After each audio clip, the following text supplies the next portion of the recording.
আর এবার নজর রাখবো রাজ্যের আবহাওয়ার খবরের দিকে। এপ্রিলের শুরুতেই ঊর্ধ্বমুখী হবে তাপমাত্রার পারদ। বুধবার বিক্ষিপ্ত বৃষ্টির সম্ভাবনাও রয়েছে।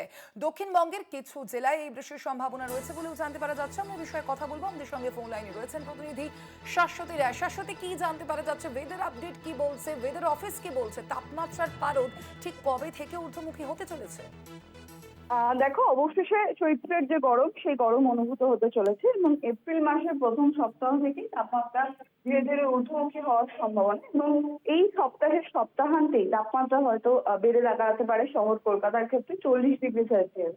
সেক্ষেত্রে আগামী শুক্র থেকে শনিবার রাজ্যের সর্বত্র বিশেষত দক্ষিণবঙ্গের পশ্চিমের জেলাগুলিতে তাপমাত্রা পারদ বেশ কিছুটা ঊর্ধ্বমুখী থাকার সম্ভাবনা বা গরমজনিত যে অস্বস্তি সেই অস্বস্তি কিন্তু এবার শুরু হওয়ার প্রবল সম্ভাবনার কথা জানাচ্ছে হাওয়া অফিস। তবে আজকে কার্যত বিক্ষিপ্তভাবে কয়েকটি জেলায় বৃষ্টিপাতেরও সম্ভাবনার কথা জানানো হচ্ছে। সেক্ষেত্রে 2 চব্বিশ পরগনা, 2 মেদিনীপুর, বাঁকুড়া, পুরুলিয়া, বীরভূম এই জেলাগুলির ক্ষেত্রে কয়েক ফসলা বৃষ্টি হতে পারে বলে মনে করা হচ্ছে।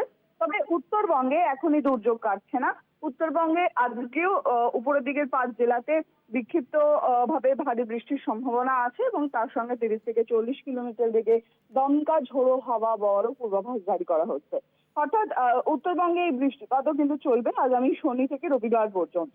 তারপর ধীরে ধীরে এই দুর্যোগ কেটে যাওয়ার সম্ভাবনা রয়েছে, কারণ একটি যে আপার লেয়ারে ঘূর্ণাবর্ত রয়েছে সেই ঘূর্ণাবর্ত থেকে একটি চাপ বা অক্ষরেখা যেটি কার্যত মণিপুর পর্যন্ত বিস্তার লাভ করায় প্রচুর পরিমাণে জলীয় বাষ্প রাজ্যে প্রবেশ করছে এবং তার থেকেই এই দুর্যোগ। এবং বর্তমানে দক্ষিণবঙ্গ সেই দুর্যোগ থেকে কেটে গেলেও উত্তরবঙ্গে এখনো পর্যন্ত এই দুর্যোগপূর্ণ আবহাওয়া বজায় থাকবে এবং তারপরেই কিন্তু বলা যায় যে ধীরে ধীরে তাপমাত্রার পারদ ঊর্ধ্বমুখী হওয়ার সম্ভাবনা রয়েছে বাকি সমস্ত জেলার ক্ষেত্রে।